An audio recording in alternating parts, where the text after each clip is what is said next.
Welcome to the Forge, my wanton wildlings. I'm your creepsmith, and I hope you like my work. Hello again, wildlings. There's just something frightening about that old building on the hill. Even more so if it's abandoned or there from beyond living memory. Something about being a throwback to a time when our leaders built their strongholds in elevated positions and ruled through fear. Well, the reasons may be different, but the feeling is the same with tonight's architectural abomination, The Hospital on the Hill, by BeneficialScars, from Reddit's Nosleep. In the early 1920s, there was a hospital up on the hill that was completely self-sustained. They raised livestock, grew vegetables, even had their own post office. If you needed it to live, then you could get it there. And that was a good thing, because regardless of if you were a patient, doctor, nurse, janitor, whatever, you weren't ever leaving. Tuberculosis ravaged the city beneath it, and they tried their best to send it up to the hospital in the hills and keep it there. Doctor or patient, you committed to a life at that hospital in order to save the people still untouched in the city. Intentions were good. No one really sets out to build an evil hospital per se. So many deaths leave a scar, though. Tens of thousands pushed through that line between life and death in that hospital on the hill. It's similar to a hole in an old worn sweater that you've worn for years and years. The more you pick at it, the more it unravels. Send thousands of people through one very specific hole, and it's bound to irreparably rip open. I hope you'll notice that I'm careful not to refer to the hospital by its given name, and that is intentional on my part. The name itself is notorious, and I just don't want any of you to make the same mistake that I did. Because it was a mistake. We thought we were untouchable in the way that teenage courage still lingers into your early 20s. We thought that it'd be fun, and we could just go to Waffle House after to compare photos and laugh.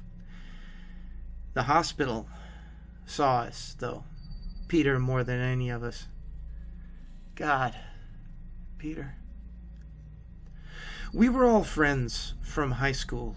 We grew up in the foothills surrounding the hospital, and all of us knew about it but weren't that interested in it. It wasn't the 1970s anymore, and you couldn't break into it like our parents used to. My dad was even personally responsible for some of the graffiti on the 4th floor. He said, "We grew apart, though, like most high school friends do. I stayed to go to the local university while Sam went to Vanderbilt.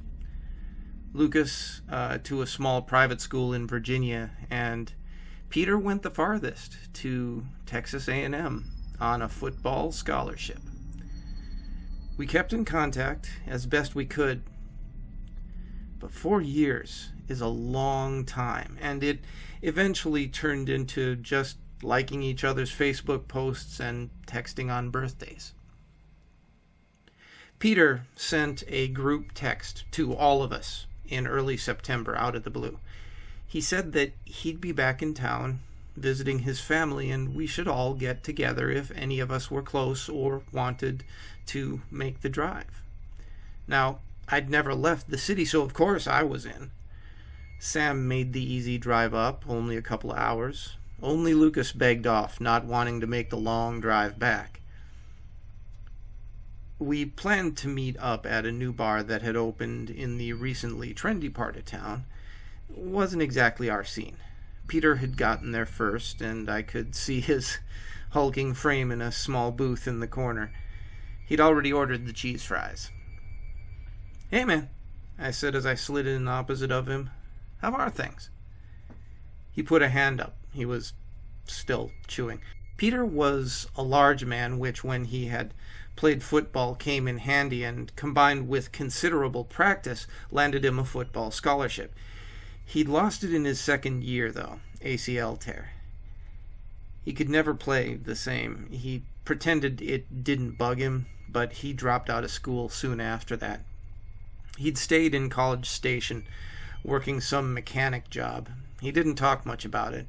I knew his family had wanted him to move back here, but I guessed that he was probably too proud. "I'm good, man," he said, his voice booming as ever. "Living the dream, you know." I chuckled. Living the dream? It meant you hated your goddamn life.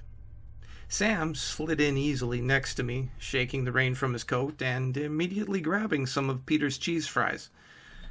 Sometimes, no matter how much time is in between you, you can just slide right back into routine. "You could ask," Peter said to Sam, feigning offense. Sam shook his head. "I'm doing you a favor, man. You're already the size of a brick house. You don't need a second story." Yeah, whatever. Peter pulled the basket of fries back to him. "I've got a great idea, guys. I admit I've lured you here under false pretense, but we're going to do something so sick." Sam and I exchanged looks. Usually, Peter's sick ideas were just throwing a brick through a neighbor's car window or some petty graffiti on the bridge downtown. Low-level crime, just enough to get a thrill, but not so bad you'd get into serious trouble for it. That was Peter for you. We were 25, though, and I had a good job that I didn't want to jeopardize because of some teenage graffiti shit. Plus, I don't think Amanda would bail me out if I called. Talk about another reason to call the wedding off. She'd already tried to call it off once because I wasn't as enthusiastic as she'd wanted about the flower colors. "All right, hit us with it," Sam said. Peter looked around and leaned in closer, gesturing for us to do the same. "The hospital. We're going in. You remember Sheila from high school? She dog sits for the owners now, and she can get us in. I mean, for a fee, but a small one." "Who's in?" Sam and I now openly looked at each other. Why the fuck would we want to go to the old hospital? The place probably still had tuberculosis. Peter didn't look good, though. He looked beat down more than I'd ever seen him, and we were still so young. Maybe we owed him just for this one thing. It might even be fun. Just a laugh, you know? See a creepy old hospital, scare each other with some well-timed bangs on the wall, take a couple of pictures, the works. It was almost October, after all. This might even get me into the Halloween spirit enough to take up Amanda on her idea of a couple's costume. So, we acquiesced. Maybe Peter knew it was more out of pity than anything, but he kept assuring us that it would be fun, almost desperately so. The building itself was imposing. It almost felt like anyone building the hulking Tudor Gothic facade knew that it would be haunted one day. Maybe it just grew to fit the part. We met Sheila under the main entrance, the stone solid and menacing in arches over us. Someone had spray-painted "I love pot" by the main door, which was a charming addition to the behemoth before us. She assured us she wasn't going in that creepy-ass haunted fucking nightmare, but let us in the front entrance nonetheless. She said that she'd wait in her car to lock up after us, then left. The door shut firmly behind us, and we looked out into the main lobby of the building. It must have been impressive when it was built. There were marble floors and arches carved into lifting flowers that met the high beams of the ceiling. It was more open and airy than I'd anticipated. When I thought of hospitals, I always thought of suffocating white corridors, but this building seemed to have more windows than actual walls. It also meant that it was freezing and the wind blew forcefully down every corridor. Peter led us down the hallway, pointing out various rooms and the stories that went along with them. There was a young boy who liked to play with toys left behind, a nurse who had hung herself, and a woman who roamed the hallway looking for her sister who had made it out. It was all pretty cliché, scary story stuff. I just remember wondering if I was going to get tetanus from the walls. Sam looked equally unimpressed, though we were all freezing from the wind. Then we got to the 4th floor. Our flashlights barely seemed to penetrate the grainy darkness of the hallways. According to Peter, this was the floor that had the operating room. A lot of people didn't make it out of that operating room, he said. I felt the prickling on the back of my neck, the way you feel when there's no one behind you, but there might be something behind you. I whipped around a couple of times as the wind slammed doors suddenly.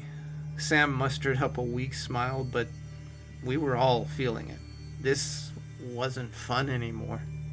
We stood in the small pseudo-lobby in front of the operating room, surrounded by empty doorways. "I gotta take a leak," Peter announced, breaking the creepy atmosphere. "So what, do we leave now?" Sam asked, trying desperately not to look as eager as he was. Peter shook his head. "Nah, I'll go down there. Be back in a bit." "Please don't piss on the ground. That's disgusting," I said as Peter laughed and disappeared around one of the corners. "I'm probably not the first one," he called behind him. Sam and I slid down one of the walls, careful not to have any open space behind us. Sam pulled a granola bar out of his pocket and offered a bite to me. I wasn't hungry. "So this sucks, right?" Sam said, his mouth full of granola. "Yeah, dude, I fucking hate this place. It's cold as shit and we're probably picking up like 5 different diseases just from the wall." Sam nodded, still chewing. It had been a while that we sat there. Sam and I both instinctively knew that the second we got up to look for Peter, he'd jump out from behind a door to scare us. So we waited. We figured he'd tire himself out and come skulking back eventually. He didn't, though.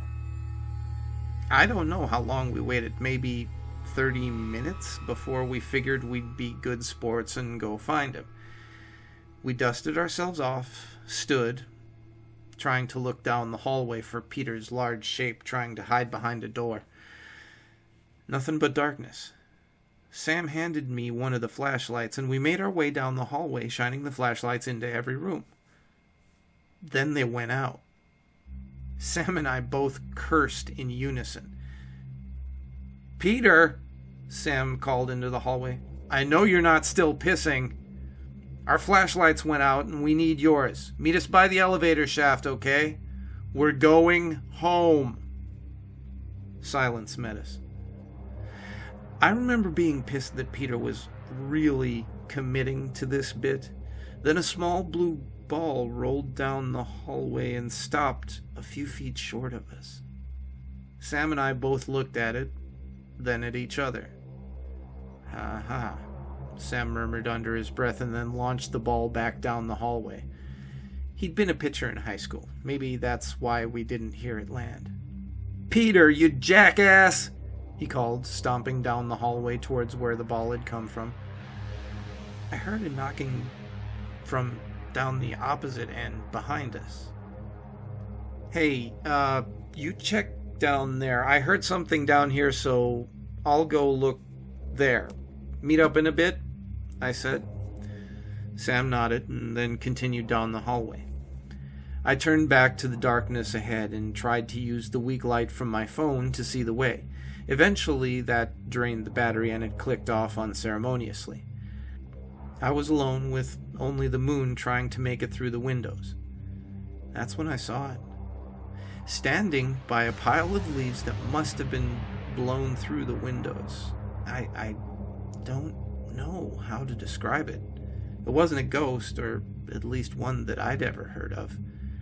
It was the absence of light, hanging by a window. Its form was almost human-like, but it rippled in the breeze. It was more solid than a shadow. It didn't have a face per se, but I could feel it looking at me. We seemed to look at each other for a long time, but I'm not sure how long. It could have been seconds, could have been an hour.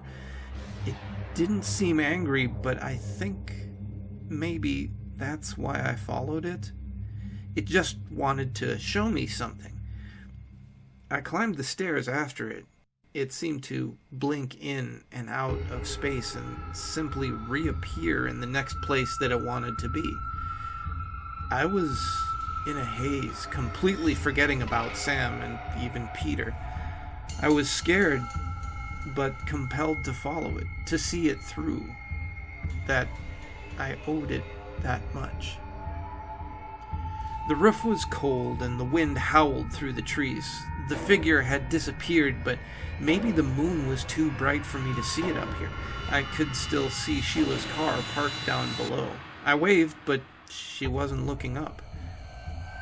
I thought about the patients who must have laid up here using the sun to try to save their pale skin. I laid down on the edge and closed my eyes, thinking of the people who had lived and died so long ago. They must have been so lonely. I felt their presence, and I wept. They were lonely. They just wanted me to understand what their life was like. On that roof, every day, in the warmth of the sun and the freezing cold of the wind, left for hours to just sit and contemplate the ends of their lives, blood staining their clothing with every exhale. They must have looked at these hills thousands of times before it was the last thing they ever saw. I cried for them. I felt them so close, inside my chest. I felt their hands on me. They caressed me and soothed me, and then more forceful. I felt them pushing me. I slid closer and closer to the edge of the roof, compelled by something. It'd be so easy to just fall. Effortless. I leaned to it and... Jack! Sam called my name. I felt the hands again, warmer now as Sam pulled me from the roof's edge. I opened my eyes and met his pupils wide and wild. His hair was damp. Peter's... Oh, he stopped, gagging. We have to go. We have to go now. I followed Sam wordlessly as he pounded down the steps, flight after flight, until we busted through the lobby doors. Sheila was sleeping in her car, oblivious to us sprinting to her old Lumina. She screamed as Sam slammed his hands against the driver's window. Open up, Sheila. Sheila, god damn it, we have to go. What the fuck, Sam? You scared the shit out of me, she yelled, unlocking the passenger side door. Sam threw me into the back seat and almost dove into the passenger front seat next to her. He sat there shaking, his head in his hands. Sheila and I looked at each other, both unsure what to do. Sam just sat there, trying to speak, but unable to get anything out. Where's Peter, Sam? Sheila asked, her voice low. Sam just shook his head back and forth, back and forth. I watched him do it, Sam said so quietly I almost missed it. Watched him do what? I asked, almost as quietly as he'd said it. He just swung back and forth, back and forth. God, he shook his head, still buried in his palms. We need to call the police, I said, suddenly calmer than I'd been all night. We could call one small number and then it'd be someone else's problem. Someone else's nightmare. Oh, fuck. I am definitely getting fired, Sheila said, staring wide-eyed up at the building looming before us. Sheila did get fired. Sam and I got knocked with a trespassing charge. I think they went easy on us, though, because of what they found. They did end up finding Peter, a task Sam and I had failed so woefully at. He was on the 3rd floor, puddle of urine under him. He swayed in the breeze with his neck so purple it was almost black. He had hung himself from one of the doorways with a thick rope that we're not sure he actually had brought with him. According to the coroner reports, he had died almost immediately after leaving Sam and I. It made sense. His life had fallen apart after losing the scholarship. He was broke, too. His suicide made sense. And desperate for the attention that he'd lost, he decided to go out with style in the old abandoned hospital. I wondered what they would have said about my suicide had it been successful. Young man, successful and engaged to the love of his life, throws himself off the hospital roof. Would mine have been less believable? Amanda eventually left me. I didn't blame her. Sam got fired soon after for drinking on the job. We meet now and then in the trendy bar we met Peter in that night. We drink in silence for the most part. Sam won't tell me what he saw when he went looking for Peter. He just shakes his head when I ask. He doesn't ask me why I was on the roof, teetering on the edge of the building. We don't talk about it. We just drink for Peter and for the others we left behind there at the hospital. They're so lonely. Now, we're lonely too. Yeah, and that's the thing about living with a weak and self-destructive psyche. In the words of Heath Ledger, all it needs is a little push. Stay scary, my wildlings. Stay off the frickin' roof. And make the most of your nights.